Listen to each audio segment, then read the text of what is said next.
Adam will give the talk. It's on the complexity classification of commuting two-qubit Hamiltonians. All right, thank you very much. Can everyone hear me? Yep. All right, great. So I'll be talking about the complexity classification of two-qubit commuting Hamiltonians. As Andrew said, it's joint work with Mancinska and Zhang. It's not on the archive yet, but we hope to have it there soon. And in the meantime, you can find it on my personal website. So one of the main goals of our community is to establish that quantum computers have a computational advantage over classical devices. And we have a few bits of evidence in this direction. So one is that we know there's some decision problems that we can solve with quantum computers that we don't know how to solve with classical computers efficiently. So for instance, Shor's algorithm tells us we know how to factor, we can approximate the Jones polynomial, et cetera. But now, these results are really great, but the only downside to them is that if you were a skeptic of quantum computing, well, you might think, well, maybe factoring is just in polynomial time anyways. And it turns out that there are some people who think factoring could be in polynomial time. And if that were the case, there wouldn't be any drastic complexity theoretic implications of this result. So as a result, a more recent line of work has worked on establishing a quantum computational advantage using different sorts of complexity theoretic assumptions. And in particular, these works have focused on sampling problems instead of decision problems. And some examples of this include boson sampling, IQP, DQC1. There are many other models. But what all of these results have in common is that they show there's some computational task, some sampling task you can do with a quantum computer that you can't do on the classical computer unless the polynomial hierarchy collapses. So this is a more widely held belief in computational complexity theory, so maybe this is putting quantum supremacy on more firmer complexity ground. So what we do in this work is we classify when you can get this sort of sampling quantum supremacy within a particular model of computation. And the model we're looking at is the following. So we imagine that we have some two-qubit Hamiltonian H. And here we literally just mean like a 4x4 Hermitian matrix. Okay, and we imagine that we get to initialize the state of our system to a computational basis state of our choice. So it has some zeros and it has some ones. And then we get to apply this Hamiltonian for various amounts of time to any pair of qubits we want. So we're kind of thinking of the operators e to the IHT as like a two-qubit gate set that we have access to. And then after we apply those for some polynomial amount of time, we then measure in the standard basis. And the goal in our work is to classify which two-qubit Hamiltonians give you some computational advantage and which of them don't, like which of them are efficiently classically simulable. All right, so there are kind of a few different ways you can approach this classification problem. So one way, let's imagine that we list all the Hamiltonians in the universe, and we list the most powerful ones up top. So these will be the ones that are, say, universal for quantum computing. And then we put the really weak Hamiltonians down at the bottom. These are the ones that are, say, efficiently classically simulable. So one approach to this classification problem would be to take a top-down approach. Like, let's try to classify which two-qubit Hamiltonians, say, are universal or generate all unitaries. And there's been some progress in this direction. So Childs, Leung, Mancinska, and Ozols classified some of the two-qubit Hamiltonians, which give you universality in some particular way. But interestingly, the more general problem of classifying which Hamiltonians allow you to generate all unitaries is actually still open. And this kind of surprised me the first time I learned this, because I kind of assumed that this problem would have been solved in the 90s. But surprisingly, this is still open for some somewhat subtle reasons that I'd be happy to share later. Another approach you can take to the classification is to try going bottom up. Like try to find some efficiently classically simulable Hamiltonians or find some clever classical simulations for ones that aren't obviously simulable. Well, what we do in this work is actually something in between. We look at some Hamiltonians that are in this middle zone. So we don't believe they're computationally universal, and you can show they don't generate all unitaries, but nevertheless, they can still perform some computational tasks, some sampling tasks that are difficult for classical computers. So in particular, what we do is we classify the power of commuting two-qubit Hamiltonians.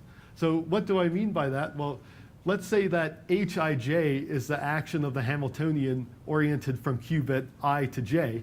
This could be different from Hji, right? Because it could be oriented in the same way, say, C0 is an oriented gate. All right, and if we say that the Hamiltonian is commuting, we mean that it commutes with itself when you apply it to any pair of qubits. So that is, like H12 commutes with H21, and it also means that, say, H12 commutes with H32. So even if they overlap on only one qubit instead of two qubits, they still have to commute. All right, so in this work, we show a dichotomy. We show that for any two-qubit commuting Hamiltonian, as long as it generates entanglement, then it lets you perform difficult sampling tasks, which you can't do with a classical computer under some complexity theory assumptions. And on the other hand, if H does not generate any entanglement, then we know that it's sufficiently classically simulable in this model, right? Because then the state of your system just remains in a product state the whole time, so it's sufficiently simulable. So this is kind of the best sort of dichotomy you could hope to prove. And what's kind of nice about the result is it's both a statement that a generic commuting Hamiltonian lets you perform difficult tasks, and it's even stronger than that because it says actually all of them let you perform difficult computational tasks. And what do we mean by a hard sampling task? Well, we mean something like this. Like, let's say you have one of these entangling two-qubit commuting Hamiltonians H.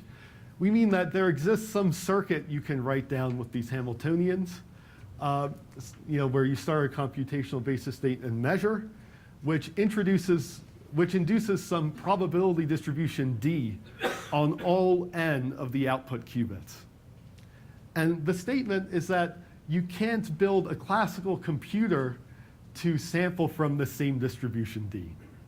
So this is a statement that this probability distribution is difficult for a classical machine.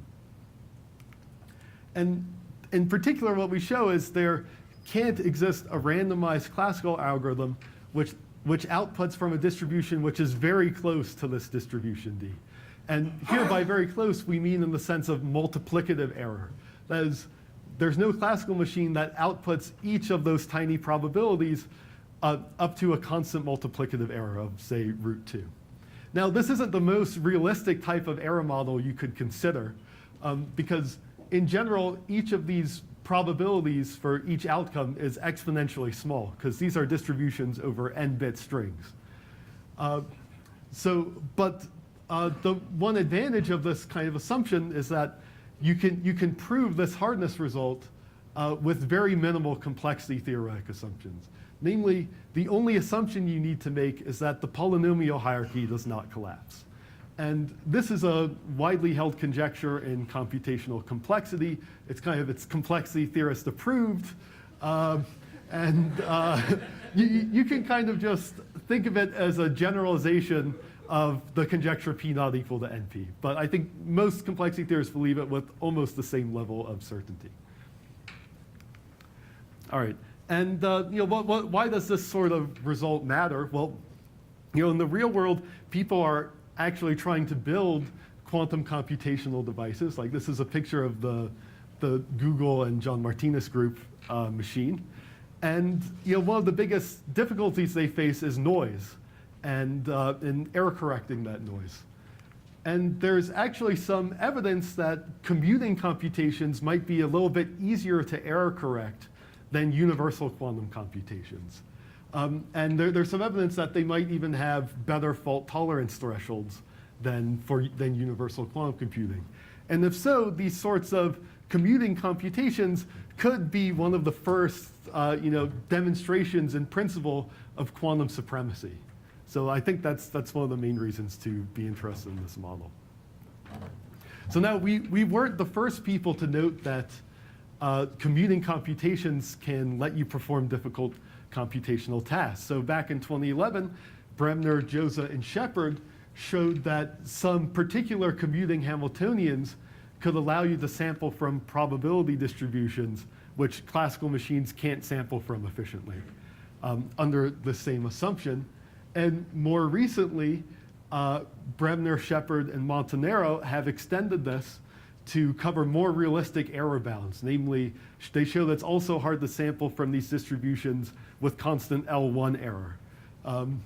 And they'll be telling you more about this result on Thursday. But in contrast, what we're doing here is we're showing that all of these commuting Hamiltonians let you perform some difficult sampling tasks, at least in this multiplicative sense. All right, so in the remainder of my time, I'll try to give you a brief outline of how you prove such a classification. So the basic technique is actually shared by a number of other papers in this area. And the idea is to show that post-selected circuits with these commuting Hamiltonians are universal for quantum computing.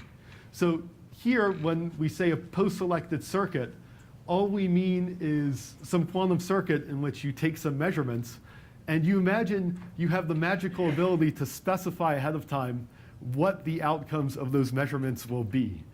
So now this isn't saying that these commuting Hamiltonians are actually universal for quantum computing, because in practice, the probability of getting those particular measurement outcomes that you're asking for will be in generally exponentially small. So you couldn't actually use this construction to solve like a BQP problem with commuting Hamiltonians. But what's interesting is that what this does show is that in that probability distribution D, some of the conditional probabilities in that distribution encode the answers to difficult computational problems. And it turns out that even encoding difficult computational problems in conditional probabilities is enough to prove a hardness of sampling result by previously known complexity theoretic techniques. So how does this sort of argument go? I mean, this shows up in a number of papers in the area, but the way that this argument works is something like this. So let's imagine you have some Hamiltonian H, and you show that post-selected circuits with H let you do universal quantum computing. Well, now by post-selecting those circuits a little bit more, you can then use those post-selected circuits to solve any problem in post-BQP. So this is a class which was defined by Scott Aronson in 2005. It's just the power of universal quantum computing with post-selection. And this is an extremely powerful complexity class. It's equivalent to the classical complexity class PP.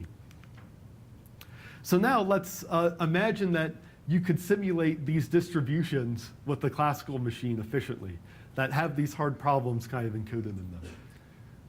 Well, now if we took that simulation that output this kind of same probability distribution and post-selected it, well, kind of by construction, it would solve this post-BQP hard problem because it's a simulation of this exact same distribution. But the thing is that we actually know post-BPP and post-BQP have different computational power. So if you assume the polynomial hierarchy does not collapse, then post-selected quantum computers are actually more powerful than post-selected classical computers. This is actually one of the things we're more certain of within computational complexity theory. And to prove this result, it uses some ingredients from classical complexity, and this argument was first formulated and put together by Bremner, Jozsa, and Shepard, and Aronson and Arkhipov. All right, so based on this technique, this means that, okay, all right, so that provides a contradiction, right? Because that would mean, like, if you could simulate it, then you would have post-BPP equals post-BQP, and that would collapse the polynomial hierarchy. All right, so now all we need to do to finish our proof is to show that these post-selected commuting circuits can give you BQP using any one of these entangling Hamiltonians. All right, so that's our goal. So how are we going to achieve that? Well, we're going to use this nice result, which is that if you have all 1-qubit gates at your disposal, plus any entangling Hamiltonian, then this is actually universal for BQP. And this is a result by Dodd et al., and it was improved by Brebner et al. In 2002. And note that in our model, we're imagining that we have a 2-qubit entangling Hamiltonian kind of by definition. So we kind of get that part of this for free. So all we need to do to prove universality is show that we can get all 1-qubit gates under postselection. That's actually the only task you have to do to complete the proof. All right. So how do we show we get 1-qubit gates under postselection? Well, the first thing we do is we parameterize the space of commuting Hamiltonians. So the first thing we show is that if a 2-qubit Hamiltonian is commuting, then it's locally diagonalizable. So in other words, there has to be some 1-qubit unitary U such that H is diagonalized by U tensor U. And you can prove this to yourself using the polybasis expansion. And we thank Jacob Taylor for pointing us to the simplified proof. You can also prove it with linear algebra alone if you care to, but the proof is a bit more complicated. Now that we have this nice parameterization of commuting Hamiltonians, like we know what they look like, now we consider some sorts of post-selection gadgets we can use to get 1-qubit gates. So in particular, we consider this following gadget. So you imagine you have some 1-qubit state psi here, and you feed it into the device where these U's and these D's come from your diagonalization of your Hamiltonian. And then you then measure in the computational basis and post-select on getting the outcome 0. So now this will perform some transformation of your input state. But in general, this transformation will actually not be unitary. And why is that? It's because we use post-selection here.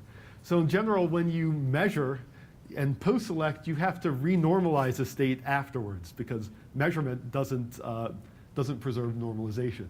So as a result, this output state here will actually, in general, be a non-unitary transformation of the input state. It's kind of a nonlinear map, okay? But it turns out that if you think about the action of this map on the projective Hilbert space, that is, you just ignore normalization entirely, then you can write this action as a linear map. So it turns out that this is a linear map that's applied. This is actually not, it's not unitary for general alpha, beta, and t, but it is at least some invertible linear transformation of the input state. All right, cool. So now all we need to do to finish our proof is show that these post-selection gadgets densely generate all 1-qubit unitaries.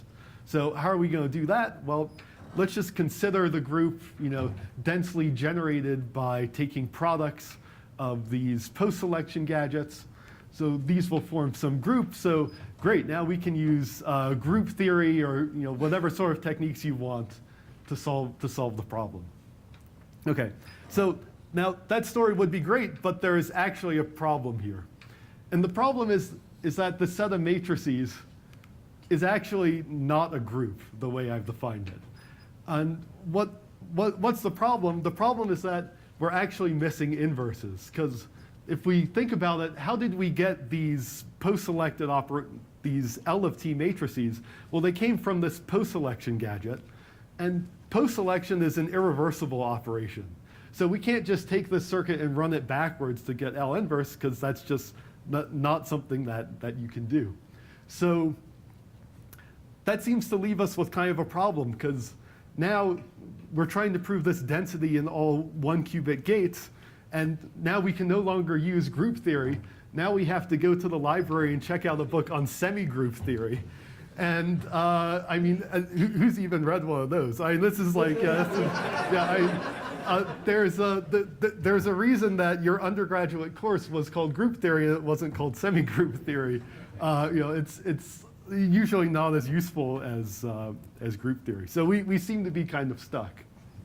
All right. So how do we? All right. So how do we get around this? Well, we get around it kind of by pulling a rabbit out of a hat. And in particular, what we do is we actually construct explicit post-selection gadgets which perform the inverse of those L of t operations. So for instance, in the non-degenerate eigenvalue case, this is some post-selection gadget that performs L of t inverse with some particular settings of the times and stuff that we specify.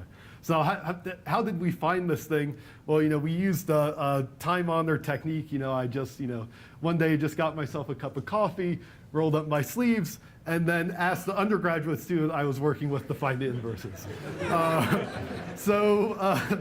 But in seriousness, we found them by hand, and maybe we should have run a MATLAB script or something in retrospect. But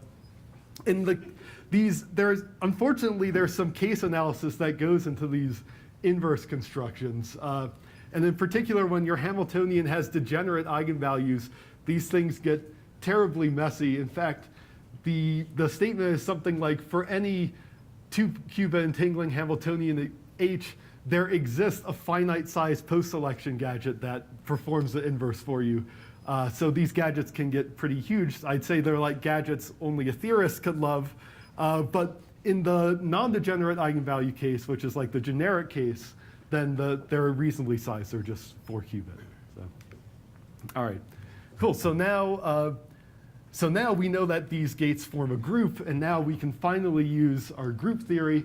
And it turns out you can use some Lie theory and some stuff using Lie algebras to show that these actually densely generate the entire special linear group. So not only do they generate all 1-qubit unitaries, they actually generate the whole space of non-unitary operations.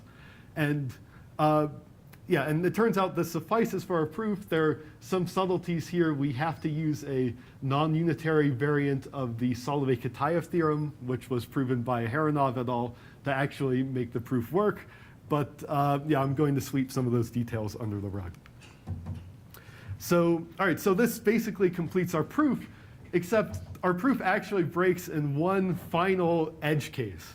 And the edge case is when the eigenvalues of the Hamiltonian are plus and minus 1, and the norms of the entries of the conjugating unitary are exactly equal. And that's kind of saying that the conjugating unitary looks like Hadamard. So these Hamiltonians that don't fit into our proof are basically the Hamiltonian sigma x tensor sigma x. And if you compute the space of matrices spanned by these post-selection gadgets, you actually find that they don't generate all 1-qubit unitaries, or they're just some very small subset of them. But fortunately, it turns out that there is a previous hardness result, which was shown by Bill Pfefferman, Mike Fosfeg, and Alexei Gorshkov, which showed that it's hard to simulate these particular Hamiltonians. And the reason is that you can embed permanence in their output distributions. And so their hardness follows basically for the same reason that boson sampling is hard. So fortunately, this prior hardness result exactly fits into our last case, so that completes the classification. All right, so yeah, our work leaves a number of open problems. So one is to complete the classification of 2-qubit Hamiltonians. We did the commuting case. Maybe something that could be tractable is to try to classify which of them generate all unitaries, which is surprisingly still open. Another thing that we could do is we could try to extend our hardness result to a more realistic error model, like like the L1 error, which is what Bremner, Montanaro, and Shepard will tell you about on Thursday. But we don't know how to do that for all Hamiltonians.